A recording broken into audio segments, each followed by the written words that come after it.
Hello and welcome to a Daily Burn. I'm your host, Eric Miller, joined once again by an amazing progressive candidate. And thank you for tuning in and sharing. And thank you for joining me today to talk about your candidacy, your campaign, your upcoming primary, Mr. Morgan Coghill. How you doing, Morgan? I'm doing great. Thank you very much, Eric. And Thanks for I'm pleasure to be on. thanks for joining me, and thanks for stepping up to run. You kind of literally said that in one of your little campaign ads that you're stepping up, and I really Hmm. the language resonated with me. Right, we're sort of in that moment. Right, we've been in that moment for 10 years. Right, and each cycle it gets more and more. This is the most important election in our lifetime, and that is profoundly, increasingly true, right? So I thank you for stepping up. Um, you're running in Illinois 10th district. Correct. There's currently, and I do want to get into the candidate and so forth, or the incumbent, right? So it's Brad Schneider. We'll talk about how terrible he is in a moment. The district is, as I did my research, was about a D plus 12, so a solidly blue district, Mhm. right? And we have a sort of corporate shill, neoliberal, centrist, do nothing except take corporate PAC money in the seat. And we have a progressive challenging from the left. Before we get into all of that, can you give me a little bit of your background, like your calling, like what led you to this point to do this stepping up? Sure. So again, my name's Morgan Coghill. I was born in D.C., but I grew up in Maine, and we grew up, pretty dirt poor, trailer trash, um, SNAP benefits, free and reduced lunch at school. And I was able to make something of myself through education. I had a very good high school, was able to go to college with low interest loans, which still took me 23 years to pay back. Um, I went to a small college in Wisconsin called Beloit. Then I went to graduate school in Vermont. And my master's degree is in Russian propaganda and censorship, which will come in handy, in DC. And I worked in international sales and international development a lot of my life. I was a contractor for USAID, so I saw a lot of the rest of the world. Specifically, I was working in Russia and in Ukraine. So, I have a very intimate knowledge of what's going on in that situation. So, I understand the world from a very different perspective than a lot of people. And I have my own business as well. So I've transitioned from being an employee to an employer. And I understand both sides of that particular equation. I actually prefer the employee side better, if I'm going to be honest, in the way that people interact with you.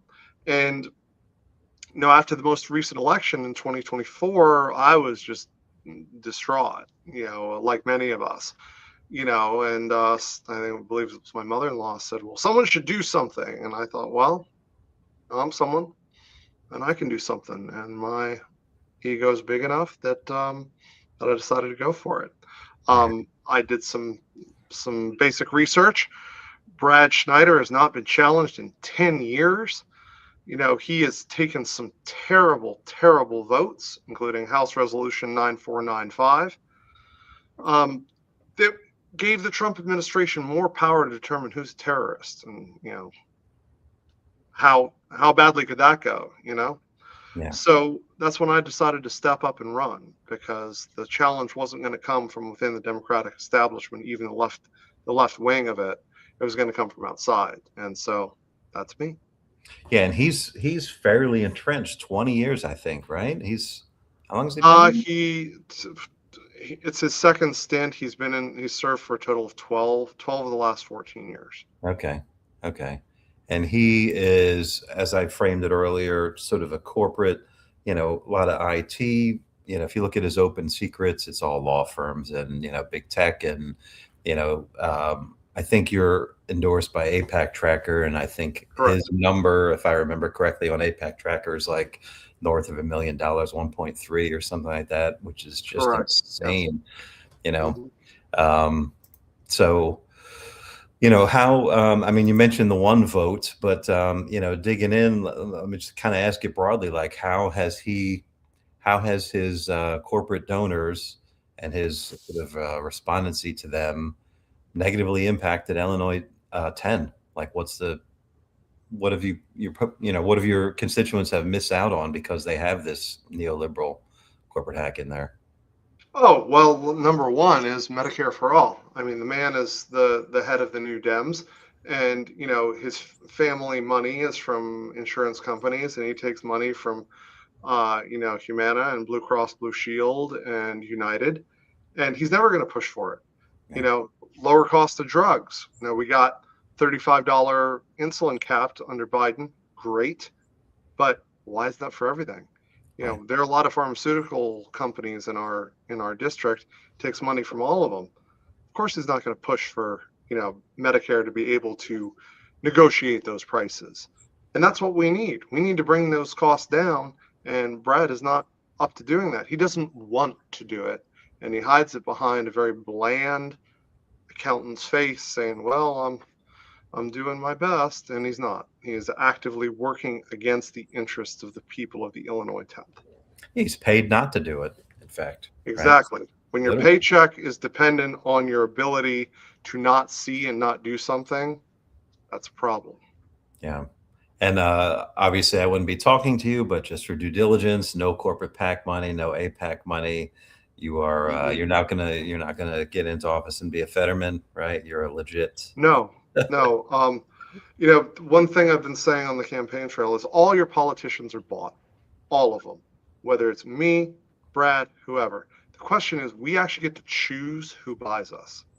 And I'm choosing that the people of the 10th district and the people I'm related to and the people I care about, those are the people who get to buy and influence me, not some corporate shill or the Netanyahu government. This is easy. It makes raising money harder because I am not related to a lot of rich people, but it is very freeing. That's why AOC can speak the way she does. That's why Zoran Mamdani can speak the way he does, and Bernie Sanders can as well, because you can actually say what you think. You're not beholden to these donors that are going to get mad at you and go and support your opponent. And this is such a safe Democratic seat now that we can have a more progressive Yeah. a more progressive candidate and more progressive representation, and we need it. Let the purple districts have the squishes. We need we need fuck you lefties as opposed to pick me Dems. I love it. I stole that, by the way. I can't remember from where. Oh, no, that's great. Yeah, I think Pick Me Dems. I hear it a lot on the I've Had It podcast. Yes, that's where I heard both of those. Yes. Okay. So shout out to the I've Had It podcast. They're fantastic, right? So let me ask a little bit about your district, or just kind of in a broad sense. Just tell me a little bit about your district, sort of its makeup, where it's located, key cities and industries, maybe. So, by Illinois congressional standards, it looks kind of normal. It's kind of it's the very northeast corner of the state, as you can see here. It runs from Highland Park in the southeast, which is where Michael Jordan's house is, up. The further north and west you go, the browner and poorer it gets until you get to white and poorer. Out in McHenry County, and that's mostly farmland. So it is very, very diverse in terms of economic interests, in terms of political interest, and in terms of just things that affect people day to day. So where I live, I sort of live in this crescent of smaller, more working class towns. The town I live in is Mundelein. Mundeline's about probably 33% Hispanic, Okay. and then probably 50 to 60% white, and the rest other mixes of folks. The county seat is Waukegan, and that's about 88,000 people, and that's a very diverse town who's about to lose their last hospital because of the inability of our government to keep corporate profits out of healthcare, because this was a for-profit hospital, and it's about to go down. Some of the major industries we have a lot of pharmaceutical industries. We have quite a few um, insurance companies. And in fact, we have pepperball.com, who supplies ICE and CBP with the pepper balls that they're using to Oh, shoot neighbors, right, which our current congressman has not ever called out. right. Um, because I don't know, I don't think they're a donor. Maybe that's changed, but Yeah, it's a very a lot of high tech, and then the further away from the coast you get, the more rural, lots of farming communities, soybeans, corn, so etc. a pretty broad constituency there. That's Yes. fantastic. So that I think that's fertile ground for a progressive running on people centered, right? Policies Yeah. that benefit, all stripes and colors, right? So, what Yeah. kind of, you mentioned the hospital specifically, what kind of reactions are you getting policy wise when you're out knocking on doors and shaking hands and kissing babies and whatnot? I'm assuming it's or shaking babies and kissing hands, right? Yeah. Yeah. I'm assuming it's got to be, you know, positive, right? Yes, it is positive. We just, we're trying to get our message out. The message is resonating, and it's not just resonating with people who, we consider working class. People who are consider, upper middle class are also, getting on board with what we want. I'm saying it like it is. I'm not doing corporate dem double speak. There is one other than Medicare and Medicare for all, which unites everybody, no matter their political persuasion or their income level. Um, in this area, because of where it is, data centers have become a hot button issue Yeah. everywhere from the southeast, the very affluent southeast corner, where people are very concerned about the environment and the pollution into Lake Michigan, to the folks in the northwest, in McHenry County and Western Lake, that they're growing this one kind of soybean that was only exported to China. So Right. they're about to lose their farms because they can't sell their crops. And guess who's waiting to buy their land on the cheap and use all of our water and increase all of our electricity? It's the Wow. AI guys. Wow. And Brad was in California kissing their feet in September while Midway Blitz was going on here. He was out traveling, trying to get money from them, and it's features in his stock portfolio. So you can't count on Brad to put a moratorium on the AI data centers. And that is one of the things that unites our very diverse group of people that live in the district, Yeah. for different reasons, but it does unite them. And Brad's not going to show any leadership on it because his portfolio depends on him not doing so. Right. And he's certainly not pivoting even to accommodate that message. So I imagine when you're delivering this truth, it's gotta resonate, right? I mean, It yeah, does. yeah, It does. He hasn't had to defend his record in 10 years, and I have quite a few people who are really good at digging stuff up and stuff that sort of looks okay on the surface. Once you dig into it, it's like, no, this isn't good enough. We deserve better representation. We deserve someone who's going to push forward on things like Medicare for all, who's going to push a $25 an hour minimum wage, who's going to push and get rid of pink taxes. You know, excellent. Brad is just bought, and he's never going to be able to break out of that because he's too scared. Yeah. He's Well, too again, scared. yeah, again, not it's not a matter of fear or will. Like there's, they always, you sort of see this on corporate media. They always talk about political will, right? It's not a matter of political will. It's they're paid to lose. You know what I mean? Like he's Yeah, paid to lose. I always, exactly. That's, I always that's a good put it good as expression. akin to the Washington Generals playing the Globetrotters, right? They're out there to score a few buckets, right? But at the end of the day, it's the same owners that sign the paycheck, right? And Yeah. they're paid to lose, if you will, right? Um, Well, well, think about the tagline of my campaign, which you might see behind me, is prosperity and justice for all. With the emphasis on for all. yeah, Brad's tagline, if you look at his post, it's 218. You know, I know what 218 is. Probably most of your listeners do, but does anybody else? right. You know, it's the bare minimum to get the majority in the House. I don't Right. want the bare majority, Right. and I don't want just the House.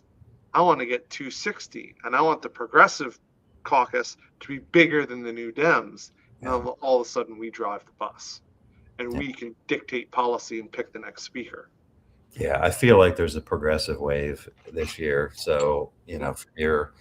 from your lips to the universe, let's make it happen. Right. So, Exactly. one thing I want to ask you about, actually, before I get to that, we talked about how Schneider has negatively influenced, your constituency. Obviously, our fascists in government, ICE, and so forth. Right, all of his cronies. Can you talk? I mean, we are running against that, right? So can you talk Yes. about, the bigger villain in the room, if you will? Well, Brad fucking encourages him. He voted to memorialize Charlie Kirk after Charlie Kirk tried to kill him on January 6th. I mean, that's some world class wussiness. I mean, come on, Right. because it was, the bipartisan thing to do. He voted to thank ICE, Right. for their service. This was after an anti-Semitic attack, and then you get Midway Blitz. He voted to condemn socialism, which included language about Venezuela. And then 3 weeks later, we're snatching Maduro out of his bed. So if you want to look at whatever disaster is going to befall us, from the Trump administration, look for when Brad votes with Republicans, because that's your bellwether. You know, the man has zero judgment. Zero. Now, what am I going to do different? We need progressives in Congress who know that oversight isn't just, a hearing on C-SPAN once every 6 months. It is an active role. Kristi Noem and Marco Rubio are going to have Democratic Congresspeople or their staffers in their pockets 24/7, overseeing them, because I hate to tell Trump and his cronies this, that it is the executive branch is the errand boy for the legislative branch, not the other way around.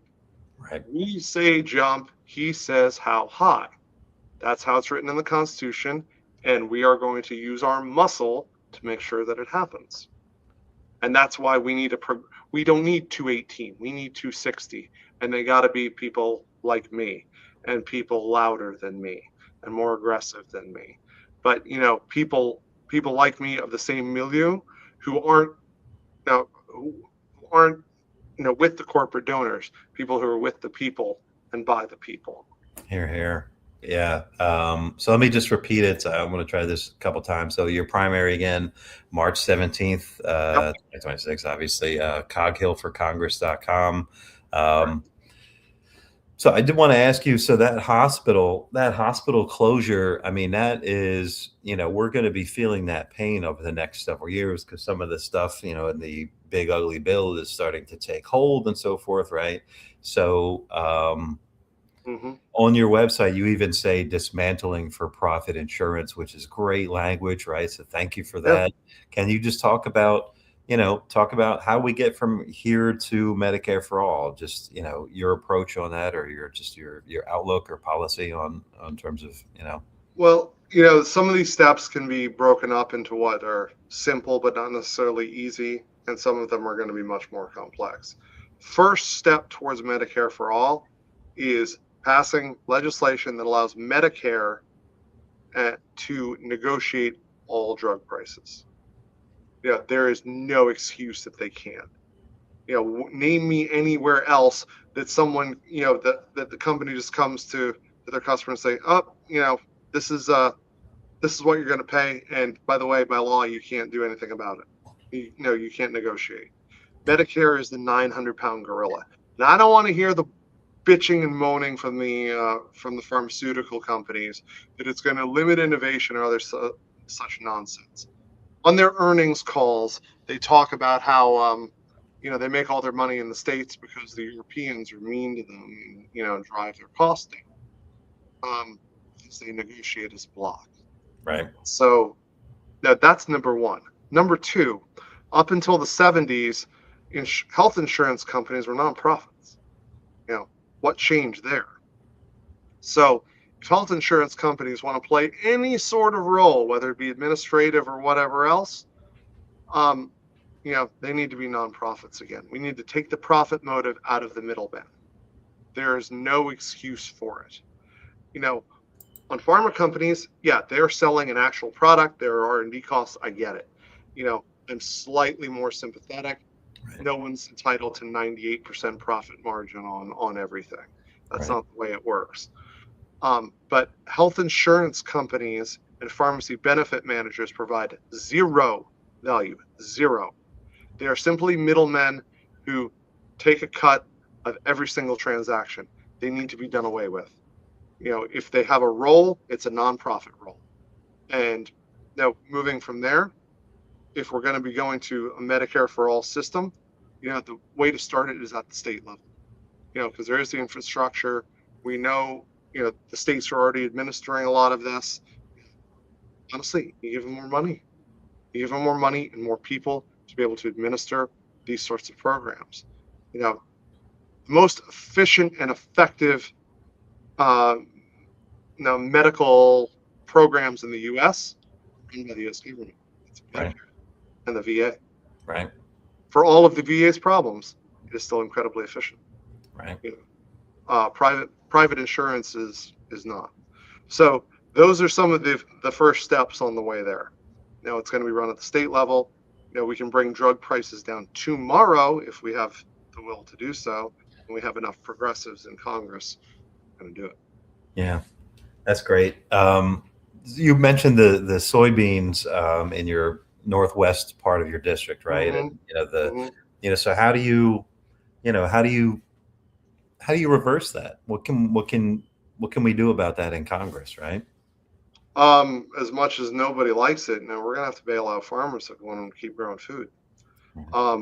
Not only the tariff nonsense and China retaliating against us, which who could have seen that happening?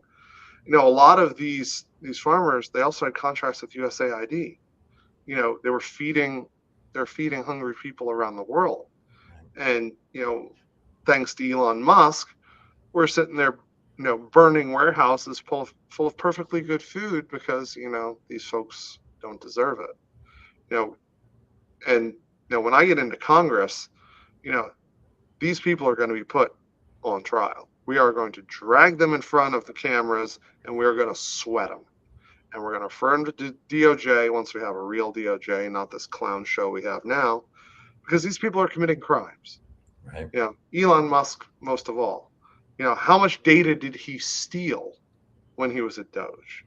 Yeah. But I'm sorry, back to your question about farmers. We're going to have to bail them out. Yeah. And we're going to have to figure out what else that they can grow. In reality, they could probably plant something else, maybe not next year or this coming spring, but maybe the year after. If we can get them, ask them what they need, what they want to grow. Yeah. Yeah. It's not easy, but it's a self-inflicted wound. Yeah. But we need our farmers, and Yeah. we need to be able to feed ourselves. And if we had put our minds to it, we could feed the world. You're here, and we were to some extent, Yeah, as you said, with we were. USAID, right? So I'm glad you went down that path of accountability too, right? So again, primary March 17th, like who watching this Mhm. does not want to see Morgan like grilling some corporate hack in some committee, right? That's exactly what we need, right? We have too little of that, right? So, Yeah. no kid gloves, right? No. I'm assuming, I'll just throw it out here as a softball. How do you stand on ICE and sort of abolishing ICE? We abolish them, and we need to start. No, I would even go further. We need to abolish it and start over entirely. Yes, we need our immigration system fixed. This is not the way to do it. These people are snatching Americans and people, no matter the documentation status, they're snatching from their homes in front of their kids. They're scaring the shit out of people. They are terrorizing the country. Yeah. They are not doing what they're supposed to be doing, and it needs to be stopped. I don't care what the rationale is. Anybody who says that we should be funding ICE, in any form, is sane washing, both sidesing out the wazoo. Yeah. It has gone too far. They are the Gestapo. They need to be stopped. And Mhm. I will not, under any circumstances, vote for any funding for ICE. Excellent. And prosecute them after the fact, right? Oh, we have so much video. These guys that dumb that they think that their side's going to be in power forever? That they're not going to be held to account. The guy who shot Renee Good and called her a fucking bitch afterwards. Yeah. That tin pot Himmler who's wandering around pretending to be an SS officer. I mean, these guys, Yeah. they should be really worried. That this isn't forever. Yeah. They're going to be held to account. Here, here. So thank you for that too. Let me, so it's coghillforcongress.com. Again, March 17th is the primary, Early voting starts February 5th. Excellent. Excellent. I was about to ask. So, I have viewers from wherever, not necessarily in your district. How can people help? Do you have phone banking mechanisms? Do you have, obviously people can donate. Yeah, we're setting up phone banking. It's going to be hitting this weekend. We're going to have our first virtual training session for phone banking. All you need is a cell phone and a laptop or a desktop. That's all you need. You can go to my website, coghillforcongress.com. We're a grassroots campaign. We need to print literature. Even if, any donations you can make, whether it be $1, $5, $10 would be greatly appreciated. It's not going to go into some savings account to, build a war chest. It comes in, we spend it on walk cards and, and banners and out it goes again. So, we know we're not going to outspend our opponent or outrace him, but we're going to outwork him. Have you had any indications that that he's feeling the pressure? Yeah, that poll I mentioned, that was probably a $50,000 poll. Wow. Online behavior has changed. You know, he's out of practice, man. We're any we're putting the pressure on him. any chance of a debate? Probably. I'm sure the party's all in his corner, right? Mostly, not all. There's some people who have. Let me put it to you this way: the Brad Schneider is the only congressman who has been endorsed by J.B. Pritzker, Tammy Duckworth, and Dick Durbin. So you get to decide for yourself. Either it means I am so terrible that he needs their help, or I'm that big of a threat to his seat. So maybe a little bit of both. Right on. Yeah. Awesome. So again, Congress. We're working on the debate. Good. Awesome. March 17th, again, the primary. Anything else that we didn't touch on that you want to highlight? Anyone else maybe in your area? Any other candidates? Any policy? Yeah. That's a personal one for you? Yeah, please. Well, what I'm running on is what I'm calling a 21st century Bill of Rights. It's based around a people's economy, and I hit several of those topics, such as universal pre-K, universal parental leave, and universal child care, 7 days a week. Also, justice, accountability for all. That means the big tech, they get to answer for their algorithms, their graft, and stealing our water jobs and our electricity. Additionally, one thing that has been near and dear to my heart is the stance about Israel. We are right now, what is going on in Gaza is a genocide, and it is apartheid. And I'll say it again, it is apartheid. We sanction countries that do that. And we've had a long relationship with Israel, and we cannot tolerate it anymore. We need to block the bombs until Israel gets their act together.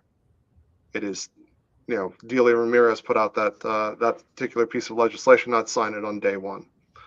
Mm-hmm. And whatever, as we sort of touched on, Medicare for all. So those are the 4 pillars of my 21st century Bill of Rights. I'd ask your viewers to tell 5 friends about me, and check out my website, because that's what we need. We're 7 weeks out. We're looking to catch fire. We're starting to improve quite a bit. And in terms of other people in my area, look out in the Illinois 6th for Joey Ruzevich. Yeah. He's trying to do the same thing to Sean Caston. I don't know if you talked to him yet. Dylan Blaha in the 13th. Mm-hmm. There are several other progressive candidates in the 9th and in the 8th. In the 7th, there are, I think, 3 or 4 progressive candidates. So, no, there are a lot of people trying to do what I'm doing. But most specifically, it's me, Joey, and Dylan. We are trying to knock out corporate centrist Dems, and we are running at them hard from the left. Awesome. Yeah. And I'll just say this just as a general point, right? So, if anyone's, we've been propagandized to sort of settle for crumbs and so forth, right? Even if, when Zilron won, people would, well, how much of that can he accomplish? And we're seeing it day by day, literally in his case, right? So, you want people that are going to swing for the fences. You want Morgan to try for his 4 points there, right? If you get one of them, if you get 2 of them, win, right? So, rather have somebody there legitimately, authentically trying than someone that's paid to lose, right? So, so I thank you. Yeah, that's the thing that freaks everyone out about Zoran on the right, is that what if he's right? What if he can do these things he says he's going to do? Right. Because people are going to demand it, and it'll be great. It'll be absolutely great.